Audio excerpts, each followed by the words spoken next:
हाँ जी प्यारे विद्यार्थियों, अज आपां अपनी 8वीं क्लास की अगली वर्कशीट करन जा रहे हैं। पाठ नंबर 7 पौद्यां अते जंतुओं का सुरक्षण। तो देखो बच्चे, पहला प्रश्न, आंचल अते सुमन अपने अध्यापक नाल हरीके पत्तन विखे घूमण गए ਅਤੇ ਉਹਨਾਂ ਨੇ ਉਸ ਸਥਾਨ ਵਿਖੇ ਸਫੇਦ ਰੰਗ ਦੇ ਬਗਲੇ ਵਰਗੇ ਪੰਛੀ ਵੇਖੇ। ਆਂਚਲ ਨੇ ਆਪਣੇ ਅਧਿਆਪਕ ਤੋਂ ਇਹਨਾਂ ਪੰਛੀਆਂ ਬਾਰੇ ਪੁੱਛਿਆ ਤਾਂ ਅਧਿਆਪਕ ਨੇ ਉਹਨਾਂ ਪੰਛੀਆਂ ਬਾਰੇ ਕੀ ਦੱਸਿਆ ਹੋਵੇਗਾ? ਸਥਾਨਕ ਪੰਛੀ, ਪ੍ਰਵਾਸੀ ਪੰਛੀ, ਖਤਰੇ ਦੀ ਕਗਾਰ ਵਿੱਚ ਪੰਛੀ, ਉਪਰੋਕਤ ਵਿੱਚੋਂ ਕੋਈ ਨਹੀਂ। ਤਾਂ ਦੇਖੋ ਬੱਚੇ, ਹਰੀਕੇ ਪੱਤਣ ਦੇ ਵਿੱਚ ਜਿਹੜੇ ਪੰਛੀ ਨੇ ਉਹ ਪ੍ਰਵਾਸੀ ਪੰਛੀ ਹੁੰਦੇ ਨੇ। ਇਹ ਬਾਹਰਲੇ ਦੇਸ਼ਾਂ ਦੇ ਵਿੱਚੋਂ ਆਪਣੇ ਦੇਸ਼ ਦੇ ਵਿੱਚ ਇਹ ਜਲਵਾਯੂ ਪਰਿਵਰਤਨ ਕਾਰਨ ਆਉਂਦੇ ਨੇ। ਜਦੋਂ ਉੱਧਰਲੇ ਦੇਸ਼ਾਂ ਦੇ ਵਿੱਚ ਜ਼ਿਆਦਾ ਠੰਡ ਹੋ ਜਾਂਦੀ ਹੈ ਤਾਂ ਇਹ ਪੰਛੀ ਆਪਣੇ ਦੇਸ਼ ਵਿੱਚ ਆ ਜਾਂਦੇ ਨੇ। ਤਾਂ ਅਜਿਹੇ ਪੰਛੀਆਂ ਨੂੰ ਆਪਾਂ ਕੀ ਕਹਿ ਦਿੰਦੇ ਹਾਂ ਬੱਚੇ? ਪ੍ਰਵਾਸੀ ਪੰਛੀ। ਹਾਂਜੀ, ਇਸ ਤੋਂ ਬਾਅਦ ਅਗਲਾ ਪ੍ਰਸ਼ਨ ਦੇਖੋ। ਨਵੀਨ ਆਪਣੇ ਪਿਤਾ ਜੀ ਨਾਲ ਸਾਇੰਸ ਸਿਟੀ ਘੁੰਮਣ ਗਿਆ। ਉੱਥੇ ਉਸਨੇ ਬਾਗ ਦਾ ਢਾਂਚਾ ਵੇਖਿਆ। ਉਸਨੇ ਆਪਣੇ ਮਾਤਾ ਪਿਤਾ ਜੀ ਨੂੰ ਪੁੱਛਿਆ, ਇਹ ਕਿਸ ਪ੍ਰਕਾਰ ਦੀ ਪ੍ਰਜਾਤੀ ਦਾ ਜੀਵ ਹੈ? ਉਸਦੇ ਪਿਤਾ ਜੀ ਨੇ ਦੱਸਿਆ ਕਿ ਸੰਕਟਕਾਲੀਨ ਪ੍ਰਜਾਤੀਆਂ, ਅਲੋਪ ਹੋ ਚੁੱਕੀਆਂ ਪ੍ਰਜਾਤੀਆਂ, ਸਥਾਨਕ ਪ੍ਰਜਾਤੀਆਂ ਜਾਂ ਉਪਰੋਕਤ ਵਿੱਚੋਂ ਕੋਈ ਨਹੀਂ। ਤਾਂ ਬੱਚੇ, ਜਿਹੜਾ ਬਾਗ ਹੈ ਇਹ ਕਿਸ ਪ੍ਰਕਾਰ ਦੀ ਪ੍ਰਜਾਤੀ ਦਾ ਜੀਵ ਹੈ? ਇਹ ਹੈ ਬੱਚੇ ਸੰਕਟਕਾਲੀਨ ਪ੍ਰਜਾਤੀਆਂ ਦਾ ਜੀਵ ਹੈ ਇਹ। ਹਾਂਜੀ, ਇਸ ਤੋਂ ਬਾਅਦ ਅਗਲਾ ਪ੍ਰਸ਼ਨ ਦੇਖੋ। ਉਮੇਸ਼ ਪਿਛਲੇ ਹਫ਼ਤੇ ਧਰਮਸ਼ਾਲਾ ਵਿਖੇ ਘੁੰਮਣ ਗਿਆ। ਉੱਥੇ ਉਸਨੇ ਦੇਵਦਾਰ ਅਤੇ ਚੀਲ ਦੇ ਪੌਦੇ ਵੇਖੇ। ਉਸਨੇ ਉੱਥੇ ਕੁਝ ਇਸ ਤਰ੍ਹਾਂ ਦੇ ਜੀਵ ਜੰਤੂ ਵੀ ਵੇਖੇ ਜਿਹੜੇ ਕਿ ਕੇਵਲ ਉਸ ਖੇਤਰ ਵਿੱਚ ਹੀ ਵਿਖਾਈ ਦਿੰਦੇ ਸਨ। ਇਹਨਾਂ ਨੂੰ ਡੈਸ਼ ਪ੍ਰਜਾਤੀਆਂ ਕਿਹਾ ਜਾਂਦਾ ਹੈ। ਤਾਂ ਬੱਚੇ, ਜਿਹੜੇ ਜੀਵ ਜੰਤੂ ਕਿਸੇ ਖਾਸ ਸਥਾਨ ਦੇ ਉੱਤੇ ਪਾਏ ਜਾਂਦੇ ਨੇ ਉਹਨਾਂ ਨੂੰ ਆਪਾਂ ਕਿਹੜੀਆਂ ਪ੍ਰਜਾਤੀਆਂ ਕਹਿੰਦੇ ਹਾਂ ਬੱਚੇ? ਉਹਨਾਂ ਨੂੰ ਕਹਿੰਦੇ ਆਪਾਂ ਸਥਾਨਕ ਪ੍ਰਜਾਤੀਆਂ। ਹਾਂਜੀ, ਇਸ ਤੋਂ ਬਾਅਦ ਅਗਲਾ ਪ੍ਰਸ਼ਨ ਦੇਖੋ। ਰਜਿੰਦਰ ਜੂਨ ਦੀਆਂ ਛੁੱਟੀਆਂ ਵਿੱਚ ਦਿੱਲੀ ਵਿਖੇ ਚਿੜੀਆ ਘਰ ਘੁੰਮਣ ਗਿਆ ਅਤੇ ਉਸਨੇ ਉੱਥੇ ਰਾਸ਼ਟਰੀ ਜੰਤੂ ਬਾਗ ਵੇਖਿਆ। ਉਸ ਦੇ ਅਧਿਆਪਕ ਨੇ ਦੱਸਿਆ ਕਿ ਇਹ ਪ੍ਰਜਾਤੀ ਖਾਤਮੇ ਦੀ ਕਗਾਰ 'ਤੇ ਹੈ। ਰਜਿੰਦਰ ਨੇ ਅਧਿਆਪਕ ਤੋਂ ਪੁੱਛਿਆ ਕਿ ਇਸ ਤਰ੍ਹਾਂ ਖਾਤਮੇ ਦੀ ਕਗਾਰ ਵਾਲੀਆਂ ਪ੍ਰਜਾਤੀਆਂ ਦਾ ਰਿਕਾਰਡ ਕਿੱਥੇ ਰੱਖਿਆ ਜਾਂਦਾ ਹੈ? ਅਧਿਆਪਕ ਨੇ ਕੀ ਉੱਤਰ ਦਿੱਤਾ ਹੋਵੇਗਾ? ਤਾਂ ਬੱਚੇ, ਖਾਤਮੇ ਦੀ ਕਗਾਰ 'ਤੇ ਪਹੁੰਚਣ ਵਾਲੀਆਂ ਪ੍ਰਜਾਤੀਆਂ ਦਾ ਰਿਕਾਰਡ ਕਿੱਥੇ ਰੱਖਿਆ ਜਾਂਦਾ ਬੱਚੇ? ਰੈੱਡ ਡਾਟਾ ਬੁੱਕ ਵਿੱਚ। ਹਾਂਜੀ, ਇਸ ਤੋਂ ਬਾਅਦ ਅਗਲਾ ਪ੍ਰਸ਼ਨ ਦੇਖੋ। ਸੁਖਵਿੰਦਰ ਨੇ ਸਤਪੁੜਾ ਨੈਸ਼ਨਲ ਪਾਰਕ ਘੁੰਮਦੇ ਹੋਏ ਇੱਕ ਬੋਰਡ ਵੇਖਿਆ ਜਿਸ ਉੱਪਰ ਸਤਪੁੜਾ ਟਾਈਗਰ ਰਿਜ਼ਰਵ ਲਿਖਿਆ ਹੋਇਆ ਸੀ। ਉਸ ਨੇ ਇਸ ਪ੍ਰੋਜੈਕਟ ਦਾ ਮੁੱਖ ਉਦੇਸ਼ ਅਧਿਆਪਕ ਤੋਂ ਪੁੱਛਿਆ। ਅਧਿਆਪਕ ਨੇ ਉਸ ਨੂੰ ਇਸ ਸੰਬੰਧ ਵਿੱਚ ਕੀ ਦੱਸਿਆ ਹੋਵੇਗਾ? ਹਾਂਜੀ, ਸਤਪੁੜਾ ਟਾਈਗਰ ਰਿਜ਼ਰਵ ਦਾ ਮੁੱਖ ਉਦੇਸ਼ ਕੀ ਹੈ ਬੱਚੇ? ਬਾਘਾਂ ਦੀ ਹੋਂਦ ਨੂੰ ਬਚਾਉਣਾ। ਆਪਸ਼ਨ ਸੱਸਾ, ਬਾਘਾਂ ਦੀ ਹੋਂਦ ਨੂੰ ਬਚਾਉਣ ਲਈ। ਹਾਂਜੀ, ਇਸ ਤੋਂ ਬਾਅਦ ਅਗਲਾ ਪ੍ਰਸ਼ਨ ਹੈ। ਨੀਰਜ ਅਤੇ ਭਾਰਤ ਨੂੰ ਪੰਚਮੁੜੀ ਜੀਵ ਮੰਡਲ ਰਿਜ਼ਰਵ ਵੇਖਣ ਕਿਸ ਰਾਜ ਵਿੱਚ ਜਾਣਾ ਪਵੇਗਾ? ਹਾਂਜੀ ਪੰਚਮੜੀ ਜੀਵ ਮੰਡਲ ਰਿਜ਼ਰਵ ਕਿਸ ਰਾਜ ਦੇ ਵਿੱਚ ਸਥਿਤ ਹੈ ਬੱਚੇ? ਇਹ ਹੈ ਮੱਧ ਪ੍ਰਦੇਸ਼ ਵਿੱਚ। ਹਾਂਜੀ ਇਸ ਤੋਂ ਬਾਅਦ ਅਗਲਾ ਪ੍ਰਸ਼ਨ ਦੇਖੋ। ਅਮਨ ਆਪਣੇ ਘਰ ਤੋਂ ਮਾਮਾ ਜੀ ਦੇ ਘਰ ਜੰਗਲ ਦੇ ਰਸਤੇ ਜਾ ਰਿਹਾ ਸੀ। ਉਸਨੇ ਵੇਖਿਆ ਕਿ ਕੁਝ ਲੋਕ ਰੁੱਖਾਂ ਦੀ ਕਟਾਈ ਕਰ ਰਹੇ ਸੀ। ਉਸਨੇ ਉਹਨਾਂ ਨੂੰ ਰੁੱਖਾਂ ਨੂੰ ਨਾ ਕੱਟਣ ਦੀ ਸਲਾਹ ਦਿੱਤੀ। ਉਸਨੇ ਇਹ ਸਲਾਹ ਕਿਉਂ ਦਿੱਤੀ? ਹਾਂਜੀ ਅਮਨ ਨੇ ਉਹਨਾਂ ਨੂੰ ਰੁੱਖ ਨਾ ਕੱਟਣ ਦੀ ਸਲਾਹ ਕਿਉਂ ਦਿੱਤੀ? ਕਿਉਂਕਿ ਰੁੱਖ ਭੂ ਖੋਰ ਰੋਕਦੇ ਨੇ, ਜੀਵਾਂ ਦੇ ਨਿਵਾਸ ਸਥਾਨ ਰੁੱਖਾਂ 'ਚ ਨੇ, ਰੁੱਖ ਆਕਸੀਜਨ ਦੇ ਸੰਤੁਲਨ ਨੂੰ ਬਣਾ ਕੇ ਰੱਖਦੇ ਨੇ। ਤਾਂ ਇਸ ਲਈ ਬੱਚੇ ਦਾ ਸਹੀ ਜਵਾਬ ਕੀ ਆ ਜਾਏਗਾ? ਉਪਰੋਕਤ ਸਾਰੇ। ਹਾਂਜੀ ਇਸ ਤੋਂ ਬਾਅਦ ਅਗਲਾ ਪ੍ਰਸ਼ਨ ਦੇਖੋ। ਜੰਗਲੀ ਜੀਵਨ ਰੱਖ ਉਹ ਸਥਾਨ ਹੈ ਜਿੱਥੇ ਜੰਗਲੀ ਜਾਨਵਰਾਂ ਦੀ ਰੱਖਿਆ ਕੀਤੀ ਜਾਂਦੀ ਹੈ, ਰੁੱਖਾਂ ਦੀ ਸੰਭਾਲ ਕੀਤੀ ਜਾਂਦੀ ਹੈ, ਜੰਗਲਾਤ ਵਿਭਾਗ ਦਾ ਦਫ਼ਤਰ ਹੁੰਦਾ ਹੈ, ਆਦੀਵਾਸੀਆਂ ਦੀ ਸੰਭਾਲ ਕੀਤੀ ਜਾਂਦੀ ਹੈ। ਤਾਂ ਬੱਚੇ ਜੰਗਲੀ ਜੀਵਨ ਰੱਖ ਉਹ ਸਥਾਨ ਹੈ ਜਿੱਥੇ ਜੰਗਲੀ ਜਾਨਵਰਾਂ ਦੀ ਰੱਖਿਆ ਕੀਤੀ ਜਾਂਦੀ ਹੈ। ਹਾਂਜੀ ਇਸ ਤੋਂ ਬਾਅਦ ਅਗਲਾ ਪ੍ਰਸ਼ਨ ਦੇਖੋ। ਪ੍ਰਵਾਸੀ ਪੰਛੀ ਡੈਸ਼ ਕਾਰਨ ਲੰਬੀਆਂ ਦੂਰੀਆਂ ਤੈਅ ਕਰਦੇ ਹਨ?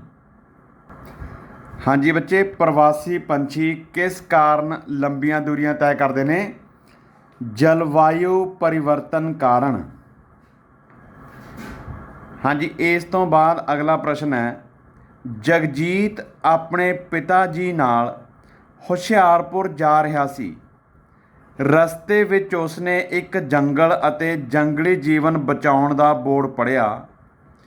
ਉਸਨੇ ਆਪਣੇ ਪਿਤਾ ਜੀ ਨੂੰ ਪੁੱਛਿਆ ਕਿ ਸਾਨੂੰ ਇਸ ਦੀ ਸੁਰੱਖਿਆ ਕਿਉਂ ਕਰਨੀ ਚਾਹੀਦੀ ਹੈ? ਹਾਂਜੀ ਸਾਨੂੰ ਜੰਗਲ ਅਤੇ ਜੰਗਲੀ ਜੀਵਨ ਦੀ ਰੱਖਿਆ ਕਿਉਂ ਕਰਨੀ ਚਾਹੀਦੀ ਹੈ? ਤਾਂ ਇਹਦਾ ਕੀ ਕਾਰਨ ਹੈ? ਇਸ ਨਾਲ ਪ੍ਰਿਥਵੀ ਦੇ ਤਾਪਮਾਨ ਵਿੱਚ ਵਾਧਾ ਨਹੀਂ ਹੁੰਦਾ, ਇਸ ਨਾਲ ਕੁਦਰਤੀ ਸੰਤੁਲਨ ਨਹੀਂ ਵਿਗੜਦਾ, ਇਸ ਨਾਲ ਵਾਯੂਮੰਡਲ ਵਿੱਚ ਕਾਰਬਨ ਡਾਈਆਕਸਾਈਡ ਵਿੱਚ ਵਾਧਾ ਨਹੀਂ ਹੁੰਦਾ। ਤਾਂ ਬੱਚੇ ਇਸ ਲਈ ਦਾ ਸਹੀ ਜਵਾਬ ਕੀ ਆ ਜਾਏਗਾ? ਉਪਰੋਕਤ ਸਾਰੇ। ਹਾਂਜੀ ਇਸ ਤੋਂ ਬਾਅਦ ਅਗਲਾ ਪ੍ਰਸ਼ਨ ਦੇਖੋ। ਜੈਵ ਵਿਭਿੰਨਤਾ ਤੋਂ ਕੀ ਭਾਵ ਹੈ? ਹਾਂਜੀ ਜੈਵ ਵਿਭਿੰਨਤਾ ਤੋਂ ਕੀ ਭਾਵ ਹੈ? ਜਿੱਥੇ ਕਈ ਤਰ੍ਹਾਂ ਦੇ ਪੌਦੇ ਜੀਵ ਜੰਤੂਆਂ ਦੀਆਂ ਪ੍ਰਜਾਤੀਆਂ ਦਾ ਆਪਸ ਵਿੱਚ ਅਤੇ ਵਾਤਾਵਰਣ ਨਾਲ ਸੰਬੰਧ ਹੋਵੇ ਉਸ ਨੂੰ ਅਸੀਂ ਜੈਵ ਵਿਭਿੰਨਤਾ ਕਹਿ ਦਿੰਦੇ ਹਾਂ। ਤੇਰਾ ਸਹੀ ਜਵਾਬ ਬੱਚੇ ਆਪਸ਼ਨ ਈਡੀ। ਹਾਂਜੀ ਇਸ ਤੋਂ ਬਾਅਦ ਅਗਲਾ ਪ੍ਰਸ਼ਨ ਦੇਖੋ। ਹਾਂਜੀ ਅਗਲਾ ਪ੍ਰਸ਼ਨ ਹੈ। ਸਵੇਰ ਦੀ ਸਭਾ ਵਿੱਚ ਵਿਗਿਆਨ ਵਿਸ਼ੇ ਦੇ ਅਧਿਆਪਕ ਨੇ ਕਾਗਜ਼ ਦੇ ਪੁਨਰ ਚੱਕਰ ਦੀ ਮਹੱਤਤਾ ਬਾਰੇ ਦੱਸਿਆ। ਦੱਸੋ ਕਿ ਕਾਗਜ਼ ਦੇ ਪੁਨਰ ਚੱਕਰ ਦੇ ਕੀ ਲਾਭ ਹਨ? ਹਾਂਜੀ ਕਾਗਜ਼ ਦੇ ਪੁਨਰ ਚੱਕਰ ਦੇ ਕੀ ਲਾਭ ਨੇ? ਇਸ ਨਾਲ ਜੰਗਲਾਂ ਦੀ ਕਟਾਈ ਘੱਟ ਕੀਤੀ ਜਾ ਸਕਦੀ ਹੈ, ਇਸ ਨਾਲ ਪਾਣੀ ਅਤੇ ਊਰਜਾ ਦੀ ਬਚਤ ਹੁੰਦੀ ਹੈ, ਇਸ ਨਾਲ ਵਰਤੇ ਗਏ ਕਾਗਜ਼ ਨੂੰ ਦੁਬਾਰਾ ਵਰਤੋਂ ਵਿੱਚ ਲਿਆਇਆ ਜਾ ਸਕਦਾ ਹੈ। ਤਾਂ ਇਸ ਲਈ ਕਾਗਜ਼ ਦੇ ਪੁਨਰ ਚੱਕਰ ਦੀ ਇਹ ਸਾਰੀਆਂ ਮਹੱਤਤਾਵਾਂ ਨੇ। ਤਾਂ ਇਸ ਲਈ ਦਾ ਸਹੀ ਜਵਾਬ ਕੀ ਆ ਜਾਏਗਾ ਬੱਚੇ? ਉਪਰੋਕਤ ਸਾਰੇ। ਹਾਂਜੀ ਇਸ ਤੋਂ ਬਾਅਦ ਅਗਲਾ ਪ੍ਰਸ਼ਨ ਦੇਖੋ। ਜੰਗਲਾਂ ਦੀ ਕਟਾਈ ਦੇ ਪ੍ਰਭਾਵ ਬਾਰੇ ਕਿਹੜਾ ਕਥਨ ਸਹੀ ਹੈ? ਇਸ ਨਾਲ ਭੂਮੀ ਦੇ ਗੁਣਾਂ ਵਿੱਚ ਪਰਿਵਰਤਨ ਆ ਜਾਂਦਾ ਹੈ, ਇਸ ਨਾਲ ਜਾਨਵਰਾਂ ਨੂੰ ਘੁੰਮਣ ਲਈ ਖੁੱਲ੍ਹੀ ਜਗ੍ਹਾ ਮਿਲ ਜਾਂਦੀ ਹੈ, ਇਸ ਨਾਲ ਅਸੀਂ ਜੰਗਲੀ ਜਾਨਵਰਾਂ ਨੂੰ ਘੁੰਮਦੇ ਹੋਏ ਆਰਾਮ ਨਾਲ ਵੇਖ ਸਕਦੇ ਹਾਂ, ਜਾਂ ਉਪਰੋਕਤ ਵਿੱਚੋਂ ਕੋਈ ਨਹੀਂ। ਤਾਂ ਬੱਚੇ ਜੰਗਲਾਂ ਦੀ ਕਟਾਈ ਦੇ ਪ੍ਰਭਾਵ ਨੇ ਜਿਹੜੇ ਉਹਦੇ ਸੰਬੰਧ ਦੇ ਵਿੱਚ ਕਿਹੜਾ ਕਥਨ ਸਹੀ ਹੈ? ਤਾਂ ਉਹ ਹੈ ਕਿ ਇਸ ਨਾਲ ਭੂਮੀ ਦੇ ਗੁਣਾਂ ਵਿੱਚ ਪਰਿਵਰਤਨ ਆ ਜਾਂਦਾ ਹੈ। ਤੇਰਾ ਸਹੀ ਜਵਾਬ ਹੈ ਆਪਸ਼ਨ ਊੜਾ। ਹਾਂਜੀ ਇਸ ਤੋਂ ਬਾਅਦ ਬੱਚੇ ਅਗਲਾ ਪ੍ਰਸ਼ਨ ਦੇਖੋ। ਹਾਂਜੀ ਅਗਲਾ ਪ੍ਰਸ਼ਨ ਹੈ। ਚਿੜੀਆਘਰ ਅਤੇ ਜੰਗਲੀ ਜੀਵਨ ਰੱਖਾਂ ਵਿੱਚ ਕੀ ਅੰਤਰ ਹੈ? ਚਿੜੀਆਘਰ ਵਿੱਚ ਜੰਤੂਆਂ ਨੂੰ ਸੁਰੱਖਿਆ ਪ੍ਰਾਪਤ ਨਹੀਂ ਹੁੰਦੀ, ਪਰ ਰੱਖਾਂ ਵਿੱਚ ਹੁੰਦੀ ਹੈ। ਚਿੜੀਆਘਰਾਂ ਵਿੱਚ ਜੰਤੂਆਂ ਨੂੰ ਕੁਦਰਤੀ ਨਿਵਾਸ ਸਥਾਨ ਵਿੱਚ ਰੱਖਦੇ ਹਨ, ਜਦੋਂ ਕਿ ਰੱਖਾਂ ਵਿੱਚ ਬਨਾਵਟੀ ਨਿਵਾਸ ਸਥਾਨ ਵਿੱਚ ਰੱਖਦੇ ਨੇ। ਰੱਖਾਂ ਵਿੱਚ ਜੰਤੂਆਂ ਨੂੰ ਕੁਦਰਤੀ ਨਿਵਾਸ ਸਥਾਨ ਵਿੱਚ ਰੱਖਦੇ ਨੇ, ਜਦੋਂ ਕਿ ਚਿੜੀਆਘਰਾਂ ਵਿੱਚ ਬਨਾਵਟੀ ਨਿਵਾਸ ਸਥਾਨ ਵਿੱਚ ਰੱਖਦੇ ਨੇ। ਤਾਂ ਬੱਚੇ ਇਹਨਾਂ ਦੇ ਵਿੱਚੋਂ ਚਿੜੀਆਘਰ ਅਤੇ ਜੰਗਲੀ ਜੀਵਨ ਰੱਖਾਂ ਵਿੱਚ ਜਿਹੜਾ ਸਹੀ ਅੰਤਰ ਹੈ ਉਹ ਹੈ ਬੱਚੇ ਆਪਸ਼ਨ ਈ ਡੀ, ਕਿ ਰੱਖਾਂ ਵਿੱਚ ਜੰਤੂਆਂ ਨੂੰ ਕੁਦਰਤੀ ਨਿਵਾਸ ਸਥਾਨ ਵਿੱਚ ਰੱਖਦੇ ਹਨ, ਜਦੋਂ ਕਿ ਚਿੜੀਆਘਰਾਂ ਵਿੱਚ ਬਨਾਵਟੀ ਨਿਵਾਸ ਸਥਾਨਾਂ ਵਿੱਚ ਰੱਖਦੇ ਹਨ। ਹਾਂਜੀ, ਇਸ ਤੋਂ ਬਾਅਦ ਅਗਲਾ ਪ੍ਰਸ਼ਨ ਦੇਖੋ, ਸੰਕਟਕਾਲੀਨ ਜੰਗਲੀ ਜੀਵ ਦੀਆਂ 2 ਪ੍ਰਜਾਤੀਆਂ ਦੇ ਨਾਂ ਦੱਸੋ। ਹਾਂਜੀ, ਸੰਕਟਕਾਲੀਨ ਜੰਗਲੀ ਜੀਵ ਦੀਆਂ 2 ਪ੍ਰਜਾਤੀਆਂ ਕਿਹੜੀਆਂ ਨੇ? ਕਾਲੇ ਹਿਰਨ ਅਤੇ ਸਫੇਦ ਅੱਖਾਂ ਵਾਲਾ ਹਿਰਨ, ਸੁਨਹਿਰੀ ਬਿੱਲੀ ਅਤੇ ਗੁਲਾਬੀ ਸਿਰ ਵਾਲੀ ਬੱਤਖ, ਅਜਗਰ ਅਤੇ ਗੈਂਡਾ। ਤਾਂ ਬੱਚੇ ਇਹਦਾ ਸਹੀ ਜਵਾਬ ਕੀ ਹੋ ਜਾਊਗਾ? ਉਪਰੋਕਤ ਸਾਰੇ। ਹਾਂਜੀ, ਇਸ ਤੋਂ ਬਾਅਦ ਅਗਲਾ ਪ੍ਰਸ਼ਨ ਦੇਖੋ, ਪਰਿਸਥਿਤਿਕ ਪ੍ਰਬੰਧ ਵਿੱਚ ਡੈਸ਼ ਆਉਂਦੇ ਹਨ। ਹਾਂਜੀ, ਪਰਿਸਥਿਤਿਕ ਪ੍ਰਬੰਧ ਵਿੱਚ ਕੀ ਕੁਝ ਆਉਂਦਾ ਬੱਚੇ? ਸਾਰੇ ਪੌਦੇ ਅਤੇ ਜੰਤੂ, ਸਾਰੇ ਸੂਖਮ ਜੀਵ, ਸਾਰੇ ਨਿਰਜੀਵ ਅੰਸ਼ ਜਿਵੇਂ ਜਲਵਾਯੂ, ਮਿੱਟੀ, ਭੂਮੀ, ਦਰਿਆ, ਡੈਲਟਾ ਆਦਿ। ਤਾਂ ਇਸ ਲਈ ਬੱਚੇ ਦਾ ਸਹੀ ਜਵਾਬ ਕੀ ਹੋ ਜਾਏਗਾ? ਉਪਰੋਕਤ ਸਾਰੇ।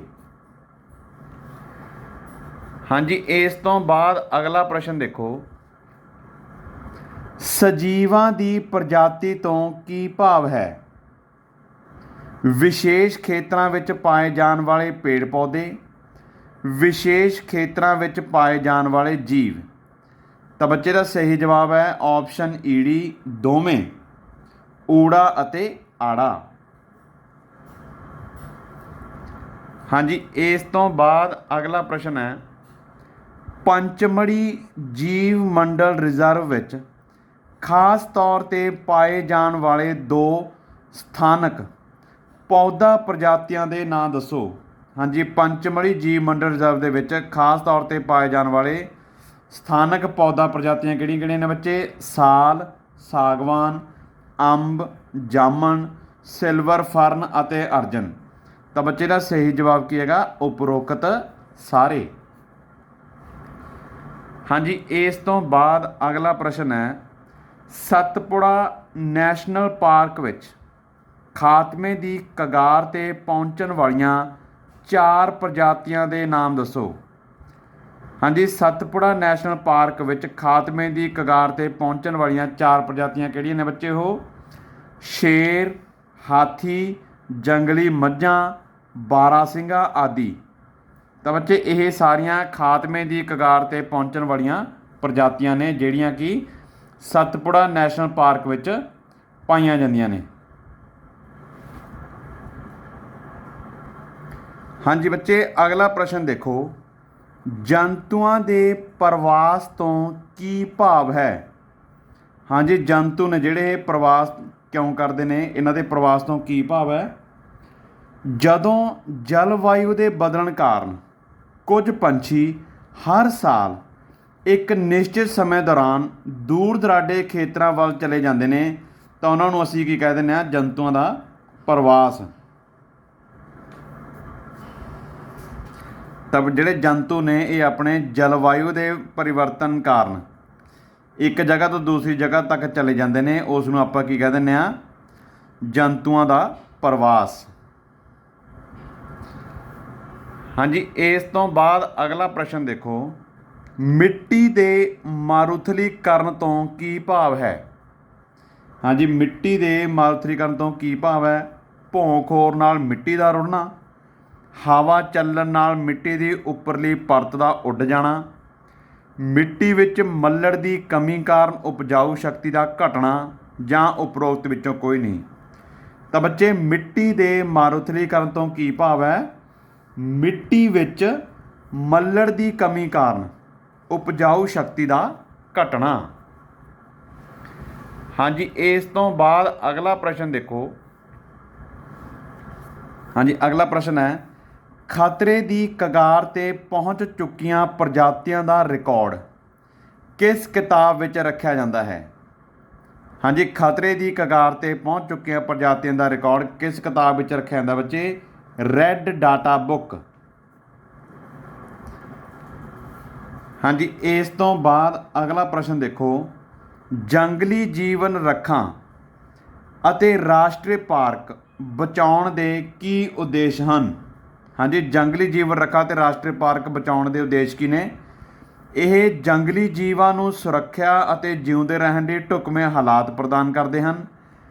ਇੱਥੇ ਜਾਨਵਰਾਂ ਨੂੰ ਮਾਰਨ ਅਤੇ ਇਹਨਾਂ ਦਾ ਸ਼ਿਕਾਰ ਕਰਨ ਦੀ ਪੂਰਨ ਮਨਾਹੀ ਹੁੰਦੀ ਹੈ।